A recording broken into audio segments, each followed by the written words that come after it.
welcome to Emerging Technology Horizons. I'm Dr. Mark Lewis. I'm the Executive Director of NDIA's Emerging Technologies Institute.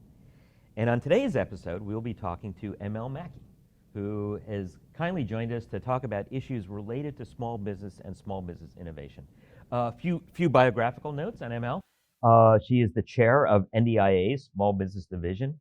But more importantly, she is a national leader in addressing issues related to small business, and especially how they work with the Department of Defense and fit within the national defense ecosystem. ML is the CEO and co-founder of Beacon Interactive Systems. I think that's from the mid-1990s that you founded this very, very successful company in Waltham, Massachusetts. Your background is electrical engineering, degree in electrical engineering from Lehigh University. And as I said, a thought leader in small business and especially issues of innovation. So ML, thank you so much for joining us for this episode. Oh, happy to join you. Thank you for the kind and generous words. Oh, my pleasure. So I want to dive right in. First, could you tell us a little bit about Beacon Interactive? What do you guys do, and how do you fit into the national defense ecosystem?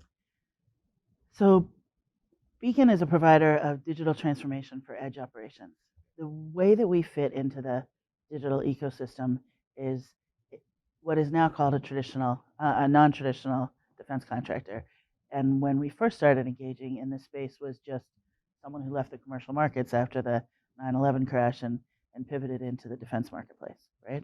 Mm-hmm. So we've been through that journey of engaging with the SBIR program as a gateway into the defense marketplace, taking our expertise that we had from commercial sector engagements with what we now call digital transformation, and then we called enterprise software systems for how people work. For desk-based workers at Olympus, MetLife, and IBM, we saw an SBIR solicitation that said, boy, the highest cost we have in keeping our ships mission ready for the Navy is the people doing the work. Whatever could we do? And we said, make it easier for them to get their work done. That's almost common sense, isn't it? And here's how we would do it. Right. And so it's one of those really happy stories that when you source in different areas, you have someone look at the problem differently. So everyone else was looking at the problem as a training problem or a graybeard assessment kind of thing. All these different sort of more traditional venues, and we said, just literally make it easier for them to do it. Essentially, give them an app, that like Google Maps for the maintainer kind of thing that just says, let's streamline what you need to know, what you need to do. We had one of our fleet customers say, for their work, I want it to be like TurboTax. So we were like, oh, so then we made a product called TurboWork because why not? Yeah.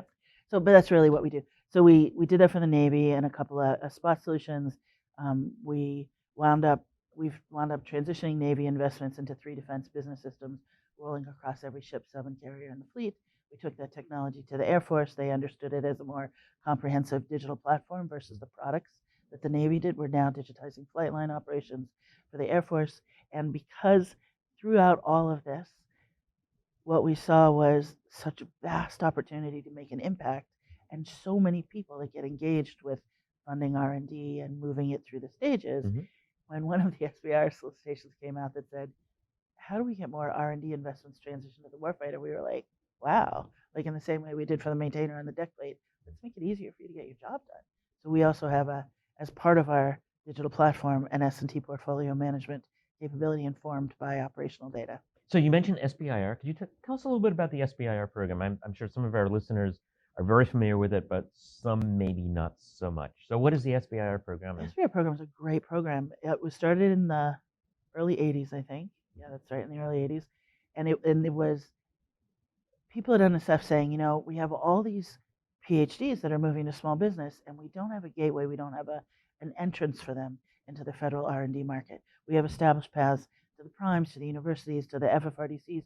We don't have an easy way to get to the small businesses. So they said, we're going to take a slice of every R&D budget that is greater than, that's of meaningful size, right? So there's like 11 federal agencies that do this. We're going to take 2 to 3%, and we're going to put it in a bucket that only small businesses can be funded by for the feasibility study and the initial prototype. So it's this is why the SBA calls it a seed fund. It's that how do you really seed the innovative thought, technology, process, capability, and then once you've we as a country, if you will, have seeded this innovation, then we have an on-ramp into all the other 97, 98% of the R&D funds to further develop it and bring it to bear for whatever agency it has the need. Right, and I know it's, it actually, summing all the programs, it's actually a significant pot of funding available for small businesses. It's like 1.2 billion, I think, for DoD. Yes. 4 billion across all the other agencies. Yeah, roughly 1.2 billion, and that's almost double the size of the basic research budget for any of each of the services. So can have significant impact. Speaking from personal experience, the results of the SBIR program, I saw have a dramatic impact across the departments, across the services. So I know we're at SBIR. There's phase 1, phase 2, phase 3. Phase 1 is usually the study, Like feasibility study, then phase 2, and then follows on, and phase 3 is ultimately deliverable. So let's talk a little bit about. We've talked about the positives. What are some of the challenges that small businesses face when they're working with the Department of Defense, and maybe challenges associated with the SBIR program, but maybe challenges writ large? So some of the challenges that small business face, and I'm going to talk right now small business innovators, not a small business division membership of NDIA, but really small business technology innovators, is how do you transition from research and development, from prototype, into a product acquisition path, right? A procurement. So one of the things about the SBIR program that was written, the legislation was written like 40 years ago. Yeah. It's so smart is there's thoughtfulness to easing that transition. That once you've met the competitive threshold, then you can sole source what extends, derives, or logically concludes the initial SBIR investment.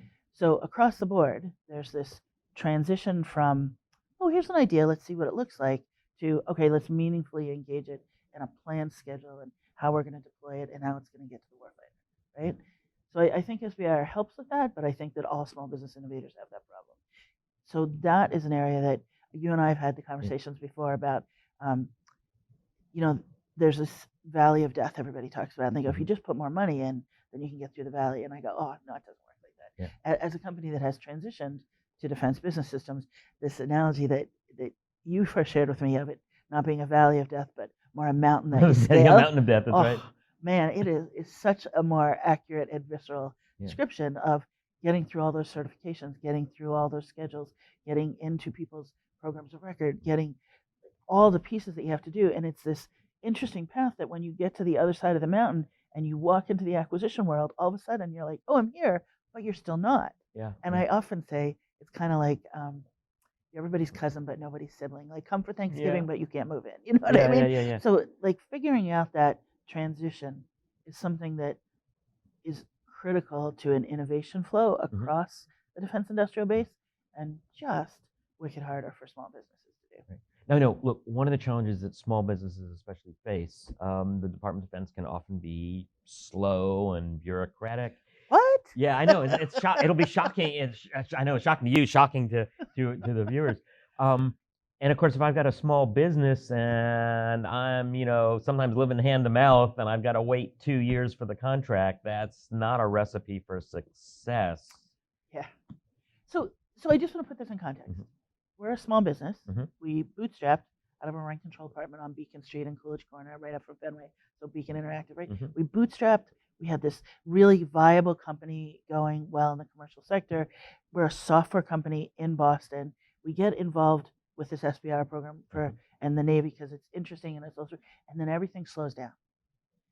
But we're in the path, right? But everything slows down. And there were some painful years for us that, because myself and my partner had, my husband is my business partner. We've been in business 28 years together, right?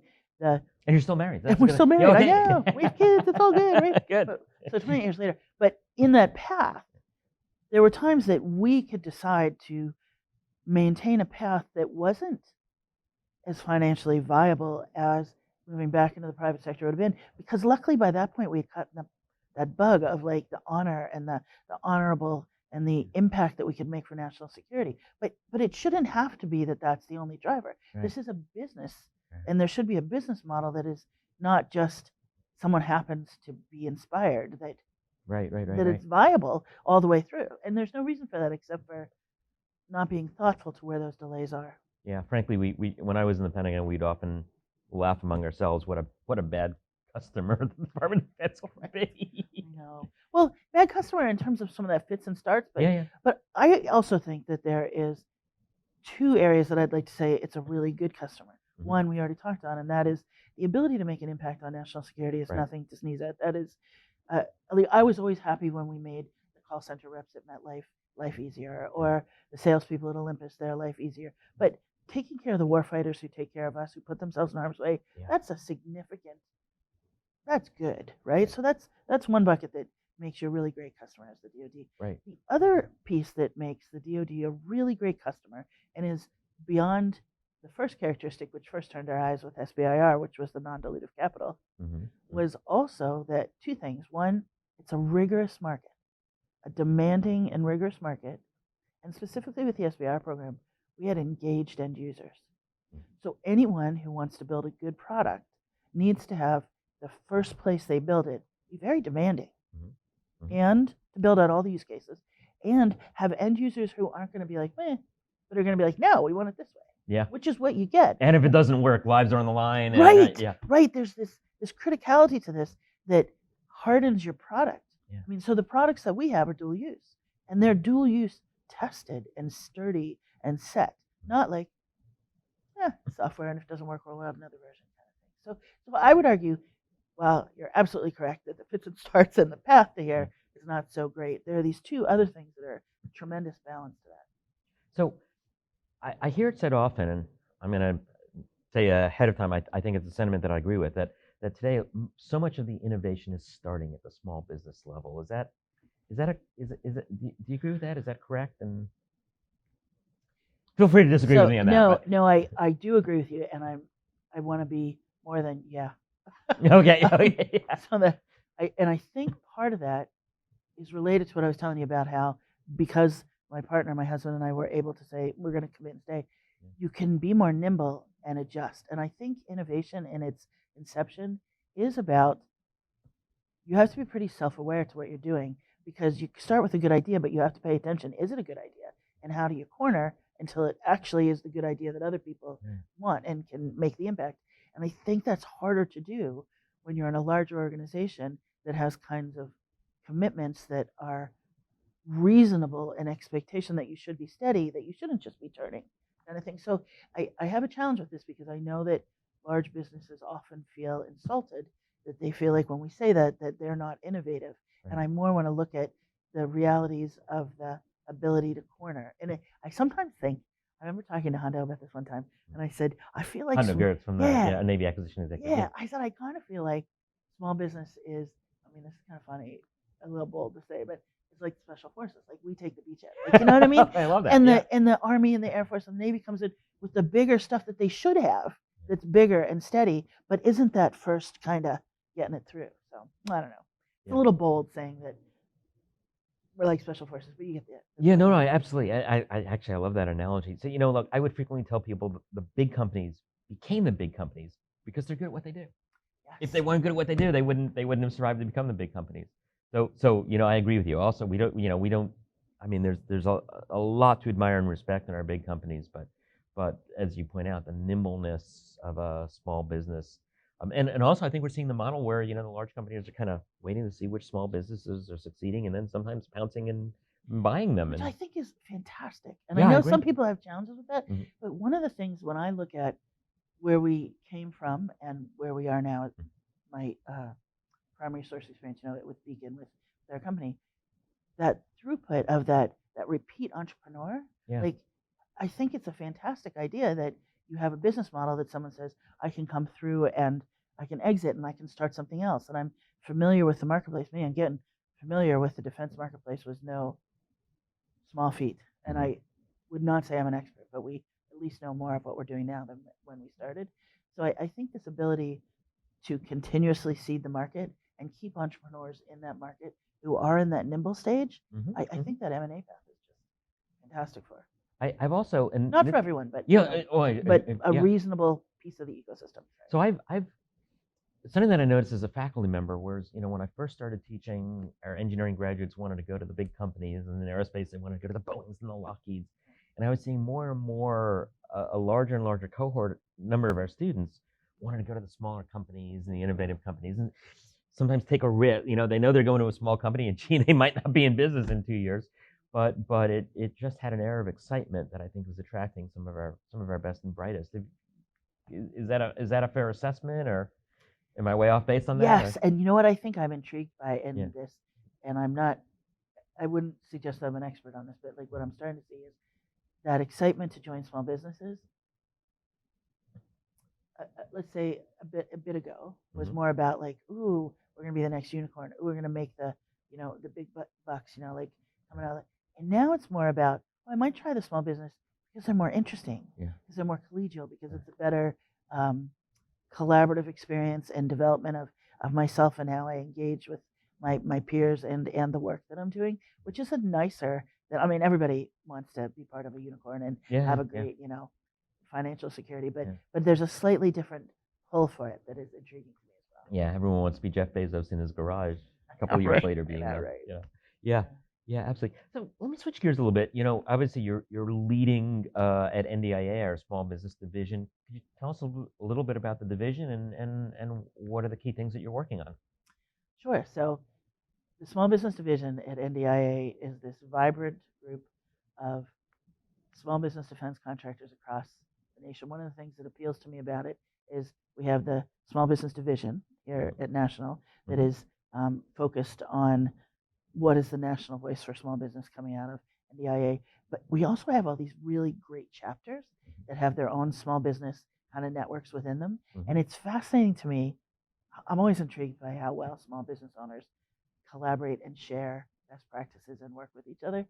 But and especially in the legislative and policy area, where we're able to talk to this chapter has a thought or an issue on this and this one, and it's come up at national and being able to put it together. And I'm intrigued by small business division cuts across all the different types of technologies and businesses and service providers and technology providers and logistics. How similar the challenges are at the root of them and Yeah. how collaborative the teams can be to work together. I also really like at NDIA the small business membership is significant and large. But I love that what comes out of NDIA, specifically from Ledge Affairs and a policy recommendation, is this balanced, it's good for all of industry, Yeah. informed by small business, informed by large business, so that when you hear something from NDIA, it's meaningful across the industrial base. And I Right. think that's really, really critical. So I don't know if I directly answered your No, question, you but those are the things that are You interesting. certainly did. So it's all an unabashed advertisement for NDIA. One of the things that I really love about NDIA is, as you point out, is we with 1,800 members, we include the voice of the small businesses. I mean, obviously the larger companies are very important in the organization, but the small businesses also have a voice and a representative of the organization. And a thoughtfulness Yeah. to what the realities of small business are. I I appreciate when we have these roundtables with government officials, sort of these Chatham House rules, kind of how valuable it is in seeing the government policy folks hearing the reality of the small business experience and going, Mhm. oh, because often the things that are such a weight for us are completely unintended consequences. Right. So I just love that NDIA facilitates those kinds of conversations with small business division members and government folks, because then we're able to be proactive and come out with something that has the impact that's intended versus the unintended consequences. Right. So I'm often asked the question. I'm often approached by companies that primarily deal in the commercial in the commercial sector, and they're interested in getting involved in supporting defense, but they don't even know how to start. Do you have words of wisdom or words of advice? Words of wisdom. I have pain of experience. Pain of experience. That's better than words of wisdom. The first thing that I say to anyone that talks to me about that, large, small, anywhere, is have a healthy respect for how different the business is. Mhm. and how different you have to operate, not just how you manage the finances of your business and the different rules about, what you can do for business development, how you record your time, what's allowable, what's not, but also the cadence of how you engage. So you talked about it being slower. Like, it is slower, but they're often larger deals than my counterparts in the commercial sector. So you just have to adjust the cadence. The other thing that I will share with you is when I first joined NDIA, it was because we had come from this commercial sector. We had dipped our toes in the wading pool of SBIR, and we're starting to move into the defense contracting. And I'm a huge fan of peer learning. Like, it just works for me really well. So joining the NDIA Small Business Division, going to the meetings, going to the events, going to the conferences, was the immersion that I needed to start to really absorb what is meaningful about that. What have you gotten involved? What have you gotten yourself into? Oh, exactly. Yeah. But for real, and then you have common experiences and you can learn from each other. So Yeah. I would heartily recommend NDIA as an educational transition as you're looking at getting into the defense space. Very good. From the members of the program, yeah. Are there issues now, pending national issues, that you're particularly worried about? SBIR reauthorization, for example. Yes. So SBIR reauthorization is the SBIR program is something that NDIA has stood for years and years and years, and it truly is something that the full membership of NDIA stands for. Yeah. Not just the smalls, but other than smalls and large kind of businesses. Are the value proposition of what the SBIR program has done for the Department of Defense, what it's done for the country, what it's done for the economy is staggering. The research on the return on investment made by this $4 billion a year into small business across the country is, you have these big success stories, Qualcomm, iRobot. Did you know that LASIK surgery was a missile defense technology? I did not. Isn't that spectacular? That is spectacular, yeah. And the engineer in me is always intrigued by the stories of, there was one super polymer that was created with algae that then became high density nutrition, so a baby food formula picks it up. So this seeding of not only what the agency wants. Can I just show off? So I have my COVID mask is from the Missile Defense Agency, and the filter in this came out of the SBIR program. Yes, isn't so that Sherry awesome? Feth, if you're watching, the S&T director at MDA, I still got the mask. I was at the National Super Conference yesterday talking to those guys. They also have missile socks. Missile socks, okay. Socks. I'm just saying, they're kind of cool. Yeah. Yeah, but that's fun, right? Yeah. And they do a lot of things where they have people come in and say, this is what we needed it for. Is there a commercial expansion? All right, so the challenge is that the SBIR program is up for reauthorization, and in a weird, very tiny minority, let's just say, of the whole congressional support for it, there's been a wrench thrown in the works. And instead of what are we doing to improve this program, it's, are we keeping the program? And it's like a ludicrous question. And everyone I know in the defense space, everyone I know in the national small business space is like, are you kidding me? Yeah. But this is what we're in the midst of. So we're advocating, NDIA is behind it. I know you guys are behind it. Like, it's just crazy. Yeah, ludicrous question. Tell us how you really felt. I know, right? Yeah. It's crazy. Yeah, I do hope that calmer heads prevail. ML, we're about out of time. Thank you so much for joining us. This has been a fascinating conversation. As you know, at ETI, we're incredible fans of the small business part of the national defense sector. I think that's where a lot of the emerging technologies has come from, is currently coming from, will come from. Thank you so much for for what you do, not only for NDIA but for the nation, supporting the services, the fine technology you deliver. It's been a fascinating conversation. Thank you. As always, I enjoy talking with you, and thank you for what you're doing with your leadership here. It's really an important role that you're fulfilling. Thanks a lot.